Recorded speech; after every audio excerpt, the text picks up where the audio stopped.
قل هذه سبيلي أدعو إلى الله على بصيرة أنا ومن اتبعني وسبحان الله وما أنا من المشركين.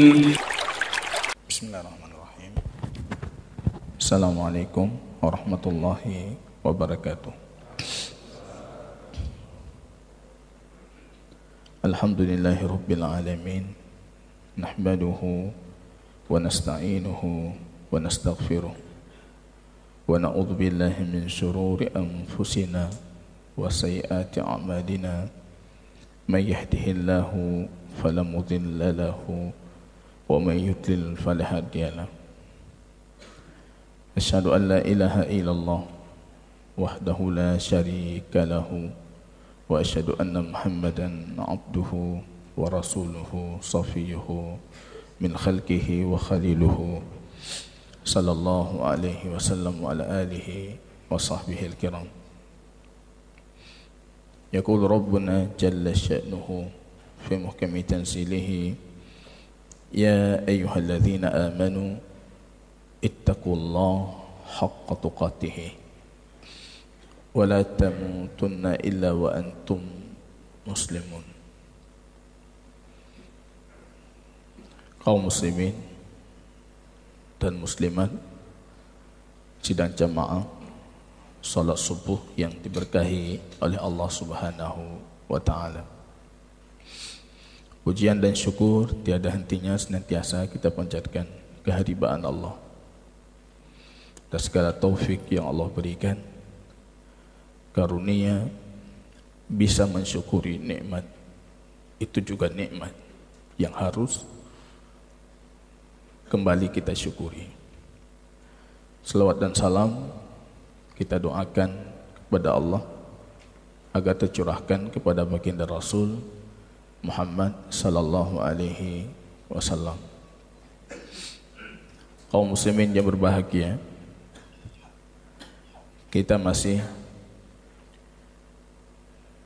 dengan kitab A'lam As-Sunnah Al-Mansyurah Li'tiqadi At-Ta'ifatin Najiyatil Mansurah, atau yang dikenal dengan 200 soal wa jawab fil aqidah islamiyah, karangan Al-Allamah Asy-Syaikh Hafidz Ahmad Al-Hakami rahimahullah. Pembahasan yang masih kita kaji dan untuk saat ini akan terus kita kaji pembahasan itu. Kita masih berbicara tentang tauhid, asma dan sifatnya Allah. Saya rasa kita sudah berapa pertemuan ini? 4 dengan pertemuan kali ini. 4 pertemuan sudah kita coba pelajari bagaimana seharusnya kita mentauhidkan Allah dalam asma Allah al-husna dan sifat-sifat kesempurnaan dan kemuliaan Allah. Kalau bisa kita mengulang kembali jamaah kaum muslimin. Sebelumnya kita punya beberapa kaidah atau teori yang melandasi tentang keimanan kita terhadap asma Allah al-husna dan sifat-sifat ulahnya Allah. Kaidah pertama, kalau kita masih ingat, apa itu? Nama Allah itu semuanya husna. Sifat Allah husna itu dalam kesempurnaan, nama yang tidak punya sedikit pun kekurangan.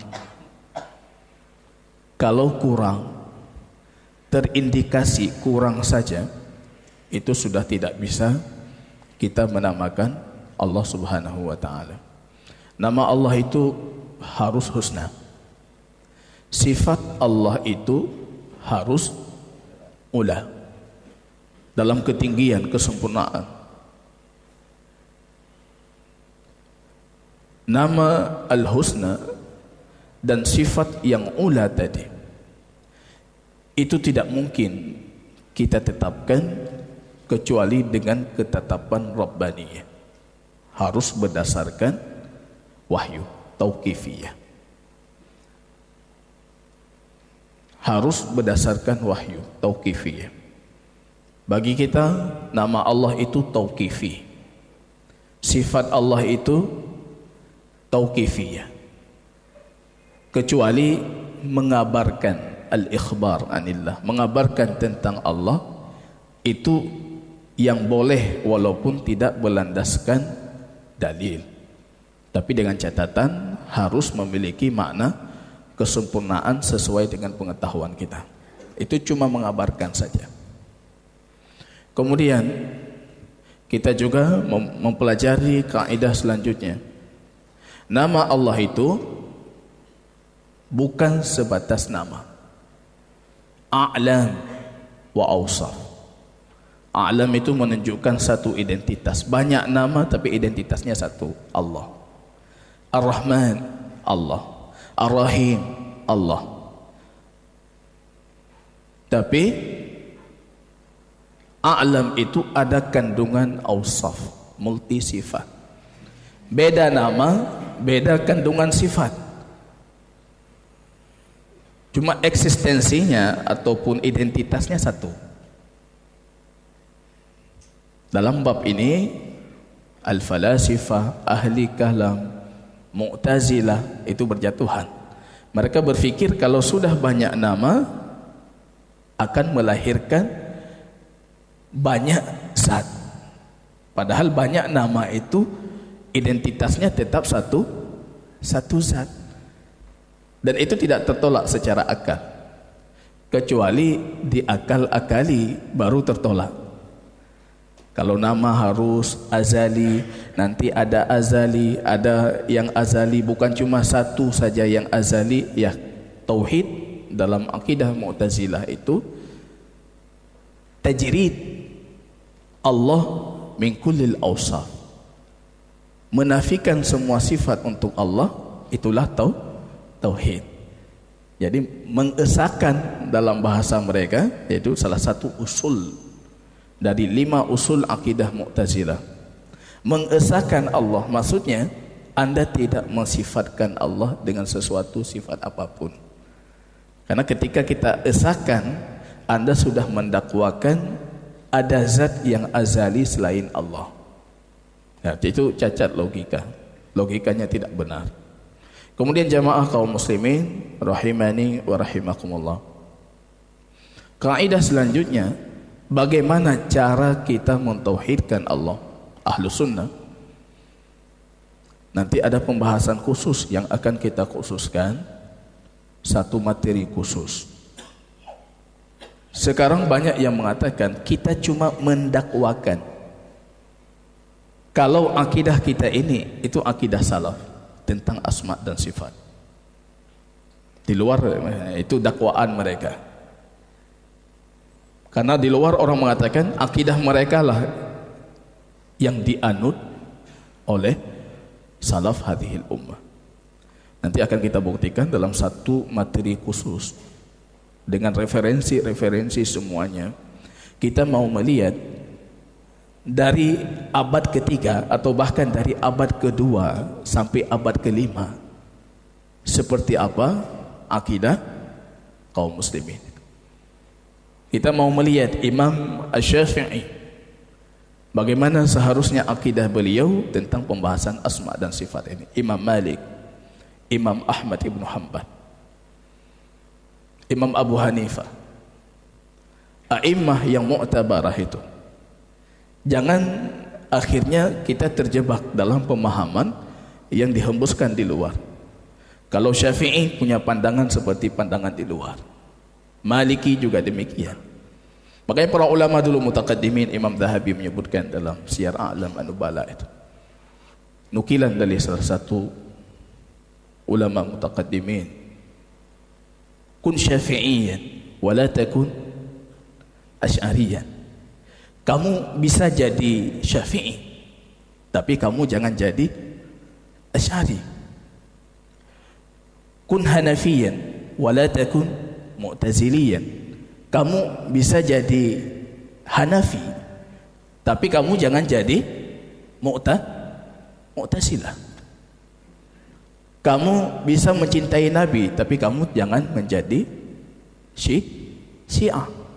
Mencintai Ali, keluarga Nabi, tapi jangan jadi Syiah, jangan jadi Nawasib. Seolah-olah di luar itu ada seperti sebuah framing. Kalau Anda Syafi'i, Anda harus Asy'ari. Itu dari mana itu dapatnya? Itu nanti kita perhatikan dari mana munculnya itu, kapan baru itu dimunculkan. Karena kita punya bukti ilmiah yang menunjukkan kalau mutaqaddimin Syafi'iyah madhabnya tentang pembahasan ini sama seperti yang kita yakini hari ini. Maka ini jamaah kaum muslimin rahimani wa rahimakumullah. Cara kita mentauhidkan Allah terhadap asma dan sifatnya Allah itu dengan menetapkan apa yang Allah tetapkan untuk dirinya. Karena Allah paling tahu tentang dirinya. Menetapkan untuk Allah apa yang ditetapkan oleh Rasulnya. Ini kita ulang terus setiap pertemuan, supaya Anda terbangun itu, Anda mensonding diri Anda itu, membangun pada diri Anda pemikiran Anda seperti itu kita. Ketika ada dakwaan yang mengharuskan kita meyakini apa yang mereka katakan, kita mengatakan tidak, kami tidak punya keyakinan seperti itu. Kalian menetapkan untuk Allah tangan, artinya kalian mengatakan Allah itu berjism, bertubuh ini. Kami tidak mengatakan Allah berjism. Kami tidak menafikan. Karena itu lafaz dari Quran, seluruh hadis tidak pernah disebutkan. Jadi kita tidak bisa dipaksakan dengan apa yang tidak kita yakini. Di luar itu ketika berbicara tentang batilnya apa yang kita yakini ini, mereka memaksakan kita dengan hal yang sama sekali tidak pernah kita yakini. Awaknya lagenyo, orang itu seperti ini, awaknya lagenyo, padahal kita bukan seperti itu. Saya sendiri sering ketawa, lucu gitu. Nyapui pegahana mufhum akidah tayo. Kalau mereka paham akidah kita, kita bukan seperti itu. Bahkan tidak mengharuskan seperti apa yang mereka katakan. Kita tetapkan apa yang Allah tetapkan, apa yang Rasul tetapkan. Kalau Allah nafikan, kita nafikan. Sifat salbiyah, sifat-sifat yang kita nafikan untuk Allah. Yang Rasul nafikan, kita nafikan. Tanpa tashbih. Tidak pernah kita katakan Allah mirip ini, Allah seperti ini. Enggak pernah itu. Di luar mereka menamakan kita musyabbihah, yaitu da'bu ahlu ibtidah. Dalam sejarah memang demikian. Kalau Anda ingin menjatuhkan sebuah pemahaman, namakan mereka dengan nama-nama yang jelek. Musyabbihah. Padahal musyabbihah dalam sejarah itu ada firqah batiniyah musyabbihah, atau sebagian dari Syiah Rafidhah musyabbihah. Syiah batiniyah hampir mayoritasnya itu musyabbihah. Ibnu Taimiyah dalam Majmu' Fatawa itu orang paling gentol, mungkin paling memberikan argumen paling kuat dalam membantah akidah musyabbihah. Tiba-tiba beliau yang dikatakan itu musyabbihah, Ibnu Taimiyah musyabbihah. Tidak ada indikasi sedikit pun dari pernyataan beliau dalam buku-buku beliau yang menunjukkan beliau menyerupakan Allah dengan makhluk. Tidak ada itu. Itu cerita-cerita palsu. Ibnu Taimiyah turun dari mimbar, kemudian beliau mengatakan Allah turun seperti ini. Enggak ada beliau seperti itu. Dalam bukunya jelas sekali. Dalam bukunya jelas. Bukunya bisa kita dapatkan hari ini. Anda bisa membaca kembali. Tanpa tashbih, tanpa takyif.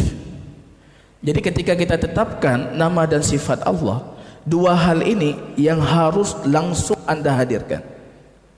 Tashbih dan takyif. Jangan peragakan. Jangan peragakan. Karena keterbatasan logika dan pemikiran kita itu menghadirkan tasbih. Ketika berbicara tentang tangan, langsung yang hadir di kepala Anda itu tangan manusia. Padahal tangan dalam dunia ini banyak sekali tangan. Tangan, berbagai macam bentuk tangan.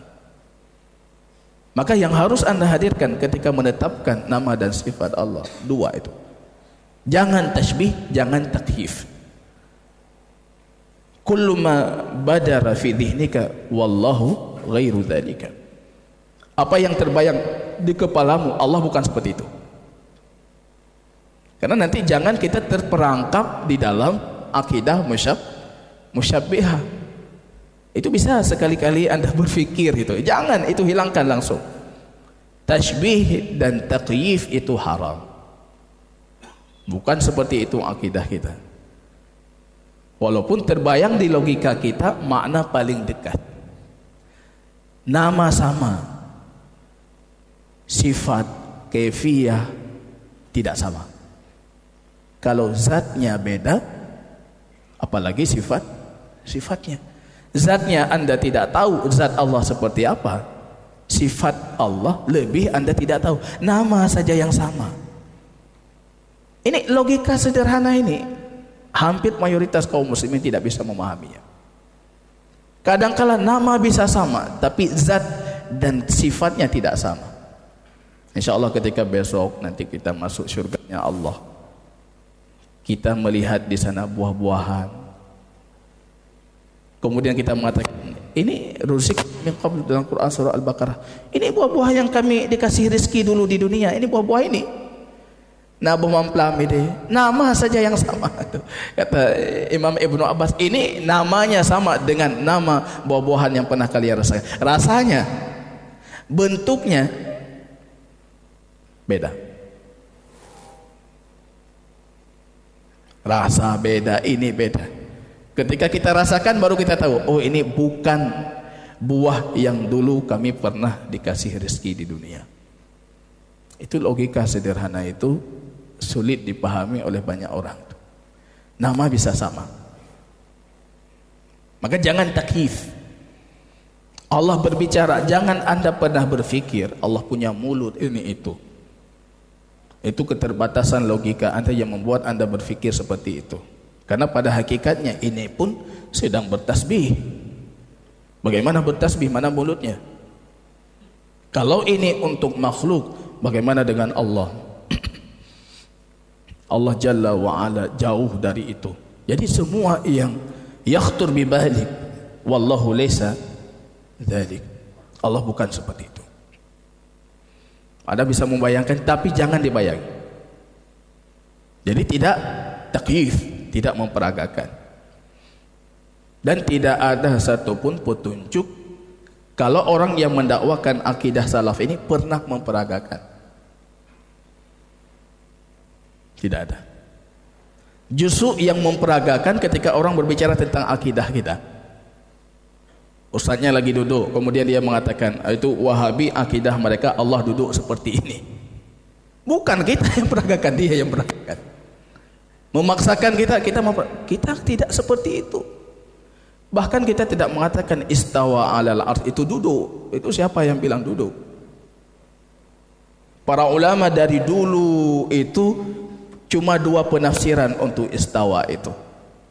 Ala wartafa, tinggi, meninggi, di atas, ataupun pilihan Imam Ibnu Katsir dalam tafsirnya itu al-qasdut tam. Al-qasdut tam ilah, memaksudkannya. Beliau mengatakan istawa, memaksudkannya. Itu warid secara bahasa, bisa berarti istawa kalau ditambah ilah setelahnya, bisa berarti bukan tinggi tapi artinya itu memaksudkannya. Memaksudkannya itu menjadikan itu targetnya. Itu bisa warid dan itu bukan takwil. Karena memang bahasa mendukung makna demikian. Dua-dua itu penafsiran salaf. Tidak ada penafsiran duduk ataupun memperagakan duduk, itu tidak ada. Karena kita tidak takyif. Kita tidak takyif. Dan jangan dita'til, jangan dibatalkan. Dibatalkan maknanya, dibatalkan maksudnya. Kalau kemarin kita mempelajari juga, setiap nama itu, kalau nama itu sifatnya membutuhkan objek, maka kita harus mengimani konsekuensinya juga. Mengimani konsekuensinya. Al-Ghaffar, yang Maha Pengampun. Ada konsekuensi dari nama itu, Allah mengampuni hambanya. Makanya dalam hadis Allah itu marah kalau anda mengatakan kepada saudara anda, kamu itu tidak diampuni. Dalam satu riwayah dilaknat. Anda melihat orang mengatakan, "Dro nanti anggap ampun ya Allah." Itu Allah marah besar. Kenapa? Anda termasuk yang menafikan nama Allah, menafikan konsekuensi dari nama Allah. Tidak boleh. Ataupun anda melaknat, karena laknat itu hakikatnya menjauhkan dari rahmat Allah. Anda sudah menafikan nama Ar-Rahman Ar-Rahim. Allah marah sekali itu. Ketika anda mengatakan, "Nyanti anak kepampun li, nyanti atau neraka," itu bahaya sekali. Bisa jadi Allah bermuamalah dengan naqidul qasd. Anda inginkan itu, tapi Allah melawan anda dalam keinginan anda. Itu paling bahaya dalam berinteraksi dengan Allah. Kita ingin Allah tidak mengampuni dia, justru Allah mengatakan, "Faqad ghafartu lahu wa lan aghfira laka." Dan aku tidak mengampunimu. Aku ampuni dia, tidak aku ampunimu. Karena anda bermasalah dengan nama Allah itu, Al-Ghaffar, Al-Ghafur. Al-Ghaffar, Al-Ghafur itu ada objek yang diampuni. Ketika anda menafikan Allah tidak mengampuni, anda tidak mengimani dari konsekuensi nama. Padahal nama Allah bukan sebatas nama. Jangan ta'til. Jangan ta'til. Alhamdulillah. Jadi saya mengatakan puji Allah. Alhamdulillah. Dalam akidah kita tidak ada satupun yang kita takwil. Tidak ada. Tidak ada pernah kita takwil. Belakangan ini ada yang satu video saya dengar, mereka mengatakan mereka menafikan takwil padahal mereka sendiri bertakwil. Tidak ada, alhamdulillah tidak pernah. Ulama kita dari berkurun itu tidak pernah mentakwil. Tidak pernah kita takwil. Ustaz itu kasih contoh sifat lupa untuk Allah. Apa kita mengatakan Allah lupa? Nasullah fanasiyahum, dalam ayat itu mereka melupakan Allah, kemudian Allah melupakan mereka. Beliau menunjuk kita, coba lihat, mereka pasti bertakwil. Kita tidak bertakwil, bahkan untuk sifat lupa kita nggak pernah takwil itu. Cuma masalahnya anda salah memahami sifat lupa itu. Anda pikir lupa itu hilang ilmu. Ya, saya lupa materi, kadang-kadang hilang ilmu. Kalau anda pikir makna lupa cuma itu, ya anda berpikir kami bertakwil. Padahal dalam bahasa Arab lupa bukan seperti itu saja. Melupakan dengan ilmu dan kesengajaan, itu juga lupa dalam bahasa Arab. Saya melupakanmu, belum tentu maksudnya saya tidak ingat, tapi saya sengaja melupakanmu. Itu yang sering digunakan dalam Al-Quran dan hadis baginda Rasul. Kita tidak bertakwil. Itu makna Arabi sesuai dengan kaidah bahasa, digunakan oleh Al-Quran, digunakan oleh hadis. Ketika disebutkan lupa terhadap Allah dalam Al-Quran dan hadis, itu maksudnya meninggalkan secara sengaja dan memiliki ilmu tentangnya. Kalau anda pahami lupa itu cuma hilang ilmu saja, oh anda itu kurang memahami bahasa Arab tentang lupa itu.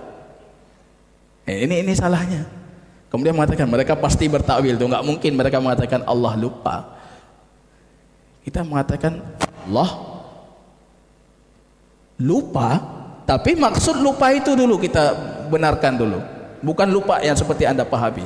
Lupa itu ada dua makna dalam bahasa Arab, dan itu dalam bahasa Al-Quran dan hadis. Hadis Abu Hurairah, hadis dalam Sahih Muslim yang panjang itu.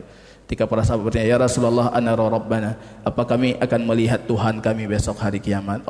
Rasul mengatakan, kalian akan melihatnya. La tudharu fi ru'yatihi.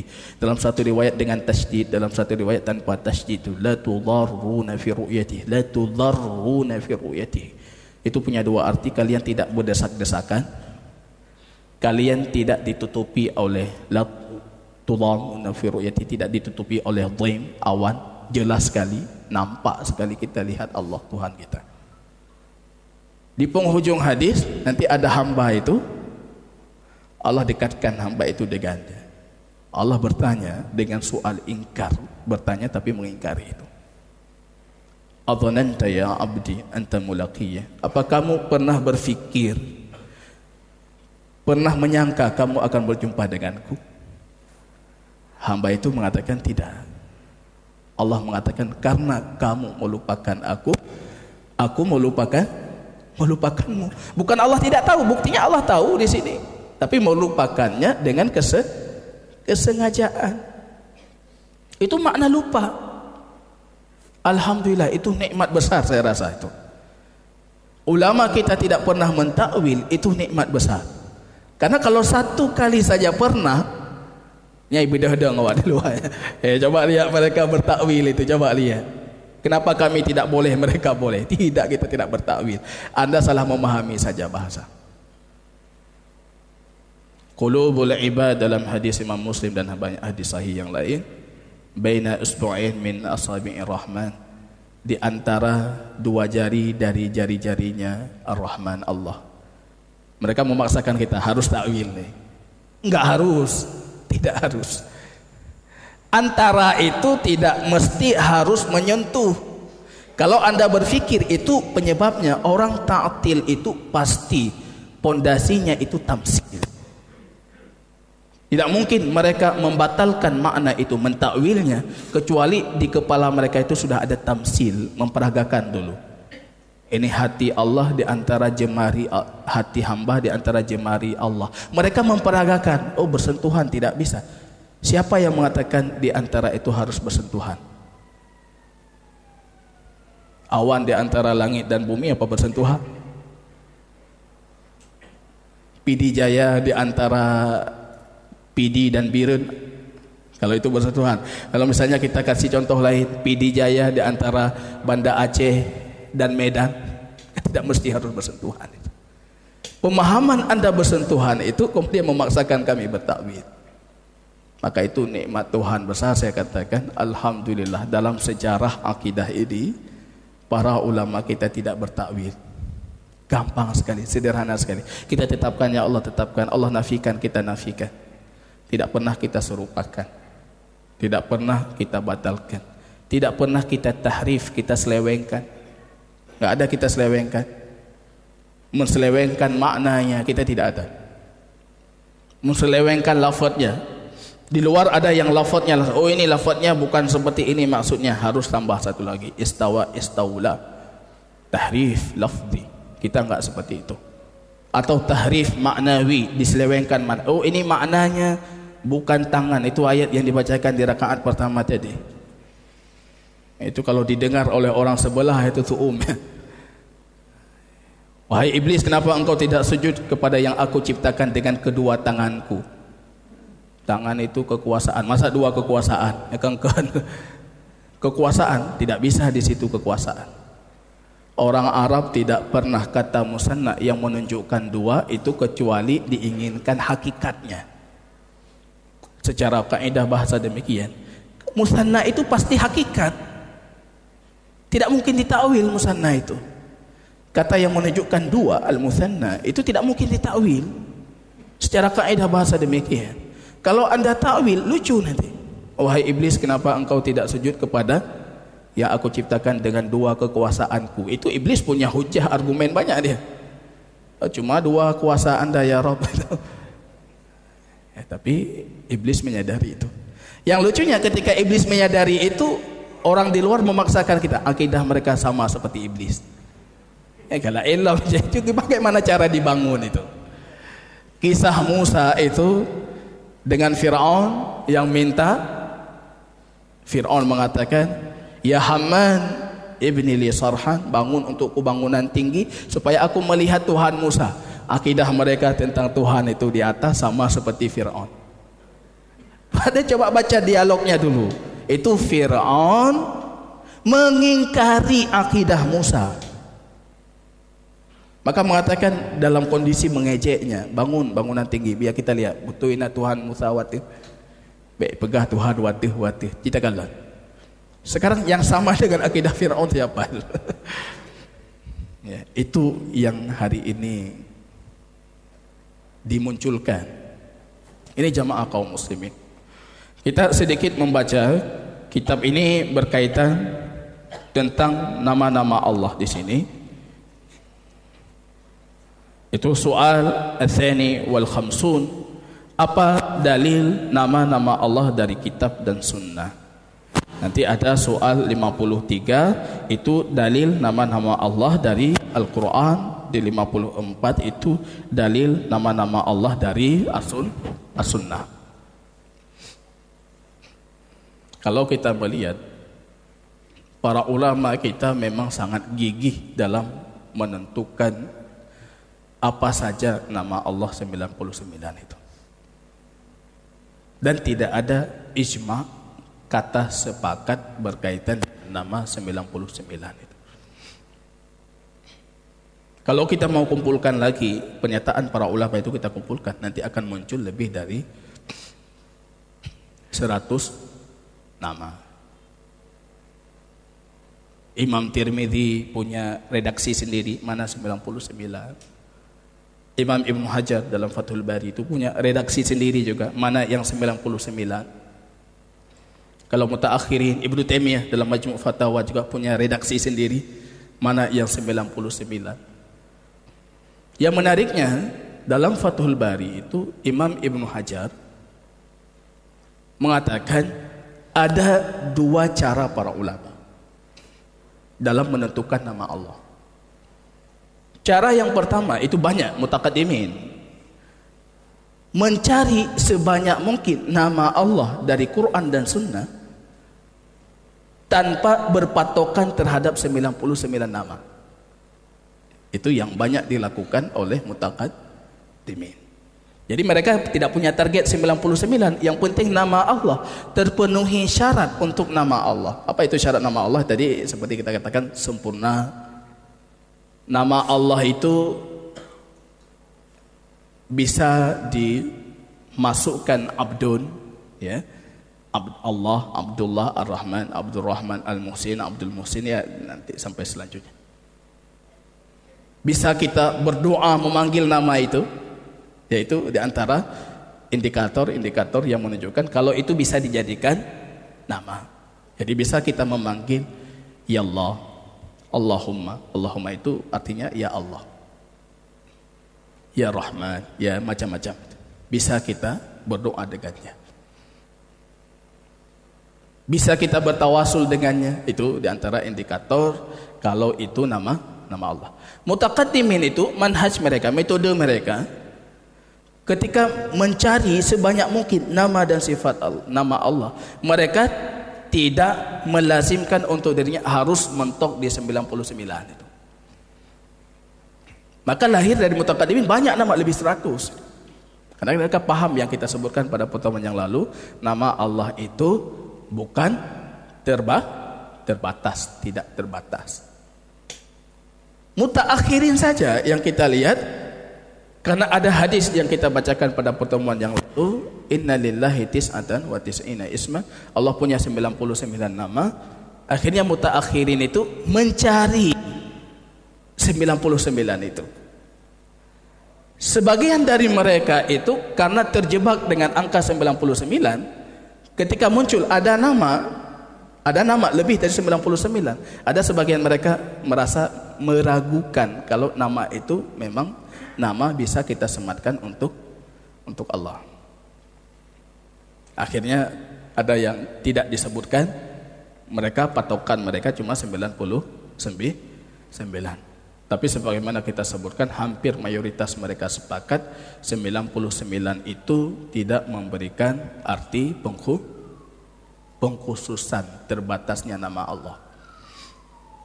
Ini jamaah kaum muslimin rahimani wa rahimakumullah. Kalau di sini kita melihat banyak sekali nama Allah yang disebutkan oleh Syekh Hafidz Al-Hakabi itu. Ada di sini berdasarkan ayat-ayat semuanya dihadirkan, apa Al-Hayyul Qayyum, Asy-Syahid, Al-Hasib, Al-Muqit, Al-Muhid. Itu pada pertemuan yang lalu di akhir sesi kita, walaupun ini kita tidak menjabarkan ini. Karena bukan materi kita mempelajari nama Allah satu persatu.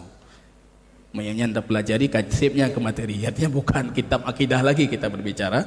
Kita sudah mengkaji secara spesifik tentang nama-nama Allah itu. Dan itu unik. Saya menyarankan itu. Kalau misalnya masjid kita bisa menghadirkan ustadz yang mengkupas tentang nama Allah, satu sesi satu nama, itu punya keindahan dan keunikan luar biasa. Di situ kita menyadari siapa kita. Kita makhluk, Allah itu Khalik, tempat As-Samad, tempat kita bergantung. Itu di antara hikmah mempelajari nama Allah itu menyadarkan siapa kita. Itu bisa dipelajari dan indah sekali. Nama-nama Allah, konsekuensi dari nama itu, bagaimana kita mengimaninya, apa kandungan dari namanya, ya itu luar biasa untuk proses mendidik diri kita dan juga mendidik anak-anak kita di rumah. Itu nama itu harus selalu dijadikan media dalam tarbiyah kita terhadap anak kita. Kita bukan target mempelajari nama-nama itu. Nanti bisa dipelajari. Tentunya kalau Syekh Ibnu Utsaimin dalam kitab Qawaidul Muslah itu menyebutkan 81 nama berdasarkan Quran dan 18 nama yang diambil dari hadis. Maka lahir 99 nama. Tapi di ujungnya beliau juga meragukan. Ada 2 nama yang beliau ragukan. Al-Muhsin itu nama Allah bukan. Tapi Imam Ibn Taimiyah dalam Majmu' Fatawa beliau menunjukkan Al-Muhsin itu nama Allah. Kemudian Ibnu Utsaimin setelah menghitung 99 itu nama yang bentuk idhafah tidak beliau sebutkan. Dzil Jalali wal Ikram itu tidak beliau sebutkan. Malikul Mulk itu tidak beliau sebutkan. Memang kalau kita kumpulkan pernyataan para ulama menunjukkan, menguatkan apa yang kita sebutkan pada pertemuan yang lalu, nama Allah itu tidak terbatasi. Membatasi itu menyulitkan diri sendiri. Akhirnya nanti kita akan mendapatkan nama keluar dari 99, memaksakan kita untuk menafikan nama itu. Dan itu bahayanya. Begitu jamaah kaum muslimin rahimani wa rahimakumullah. Saya tidak tahu ini jam berapa. Jam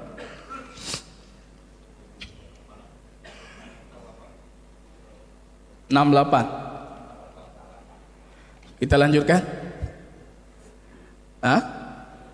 Lanjut. Ya, baik. Di sini di pernyataan terakhir ini yang mau kita lihat untuk menutupi majelis kali ini. Walillahil asmaul husna. Quran surat Al-Isra 110. Fad'uuhu biha. Maka mohonlah kepada Allah dengan asma husnanya. Wadharul ladzina yulhiduna fi asma'ih. Itu Al-A'raf 180. Akidah kita ini kalau bisa kita buat kaidah ke berapa ini? Kaidah ke-6 ya. Kaidah ke-5 kemarin nama Allah tidak terbatas. Kaidah ke-6 Ahlus Sunnah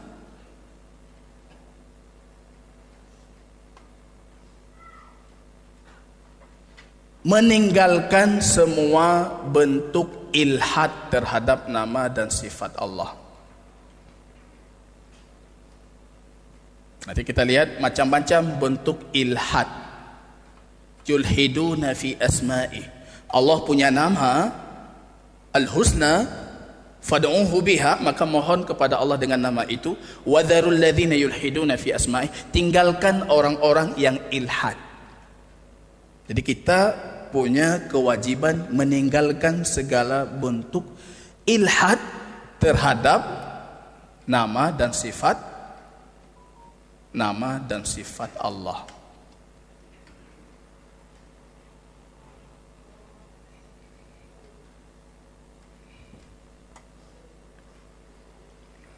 apa saja bentuk pengingkaran. Ilhad itu mengingkari, ingkar.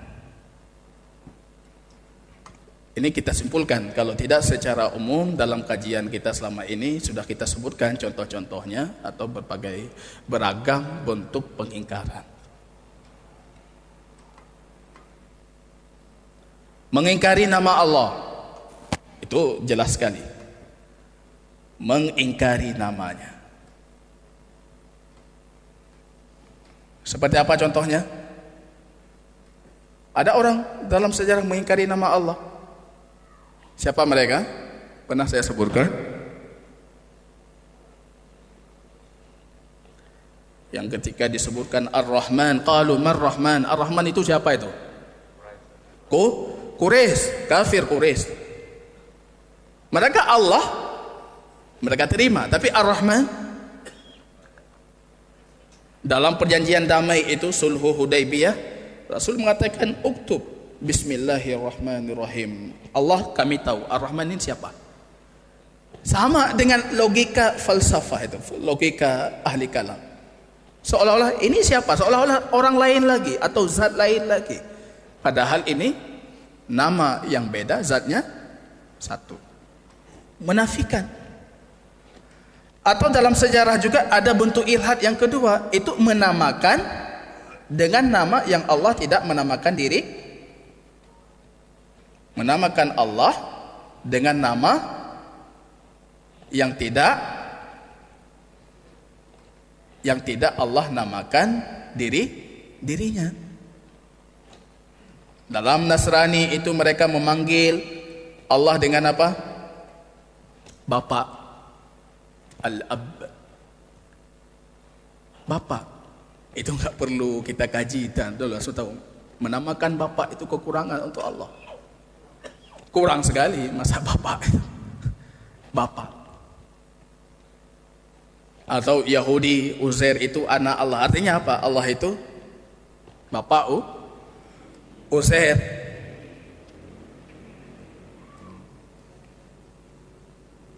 Atau kalau Anda membaca ideologi falsafah Yunan ini itu, mereka menamakan Allah dengan bahasa Arabnya itu illah fa'ilah.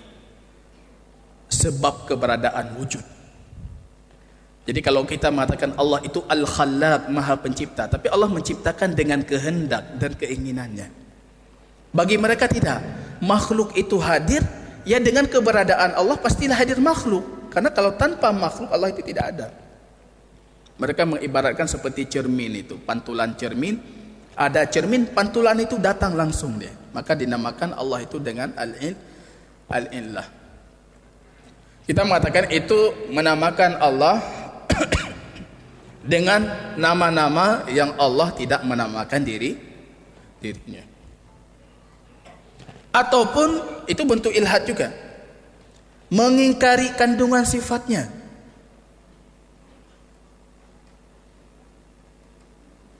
Mengingkari kandungan sifat. Mu'tazilah itu ketika mengatakan Al-Alim la ilma lahu, Allah itu maha alim tapi tidak punya ilmu. Allah itu maha hakim, tidak punya hikmah. Allah itu. Mereka mengimani nama tapi tidak mengimani kandungan sifat. Ini bentuk ilhad. Atau pada pertemuan yang lalu Anda mengingkari konsekuensi sifat. Allah itu Al-Ghaffar, yang mengampuni. Artinya ada hamba-hamba diampuni. Anda mengingkari itu. Allah tidak mengampuni hambanya. Anda sudah melakukan ilhad. Menyamakan Allah. Menyamakan Allah terhadap nama dan sifatnya. Itu bentuk ilhad.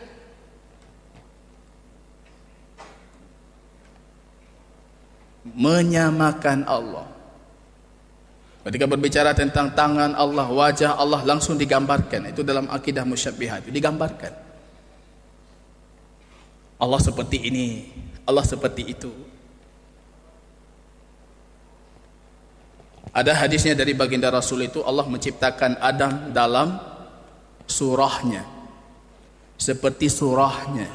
Surah itu gambar, seperti gambarannya. Orang datang menafikan hadis itu hadis tidak bisa, harus ditakwil.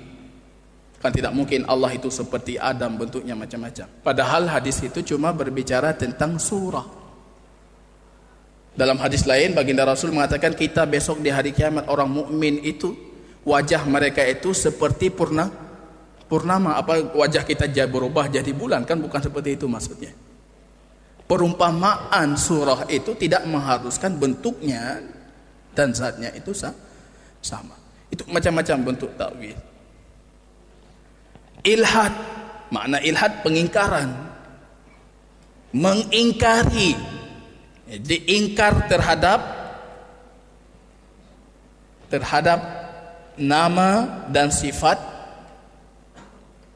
Allah.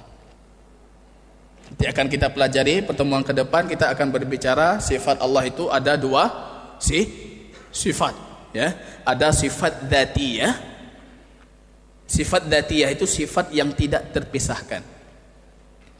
Bisa jadi maknawiyah, bisa jadi dzatiyah bukan maknawiyah, ya, seperti wajah, jari, apalagi qadam, ya, tapak kaki, itu wajah, apalagi tangan, ya, itu sifat-sifat dzatiyah. Bagaimana cara kita mengimaninya dan kenapa banyak orang yang tergelincir di dalam sifat dzatiyah. Kemudian juga nanti ada sifat fi'liyah, sifat Allah tapi berkaitan dengan kehendaknya Allah, seperti istiwa, seperti turun, ya, turun. Itu akidah kita mengimani. Hadisnya mutawatir itu. Lebih dari 30 para sahabat, bahkan kalau mau dikumpulkan lebih detail lagi, lebih 40 para sahabat meriwayatkan hadis nuzul, Allah turun. Kalau di luar mereka memaksakan kalau Allah turun ini sepertiga malam di sini, di sana belum sepertiga malam. Jadi bagaimana Allah turun di sini, nanti turun di sana, turun. Itu karena Anda berpikir Allah seperti kita. Tadi kita berdoa, saya berdoa Allah dengar, Anda berdoa Allah dengar. Saya meminta Allah dengar, Anda meminta Allah dengar. Di tempat lain ataupun di waktu yang sama itu banyak permintaan dari tempat yang berbeda, semuanya Allah dengar. Itu mungkin. Allah memberi kita rezeki di waktu yang sama, di negara yang berbeda Allah juga kasih rezeki, dan itu mungkin. Karena Allah itu la yasbuluhu syanun ansyan. Allah tidak bisa disebutkan dengan satu perkara. Kita iya kalau preletiannya tengah telefon. Allah enggak berlaku seperti itu. Jadi ketika ada yang mengatakan Allah turun, bagaimana Allah turun? Tidak masuk logika. Ya, Anda menyamakan Allah dengan makhluk, maka tidak masuk logika. Allah turun di sini, kapan turun di Papua, kapan turun di Eropa, kapan turun? Anda membayangkan Allah itu seperti apa? Allahu Akbar. Turun kama yaliku bijalalihi, sesuai dengan keagungan dan kesempurnaan Allah. La yashghuluhu syanun ansyan. Allah tidak bisa disebutkan dengan sesuatu.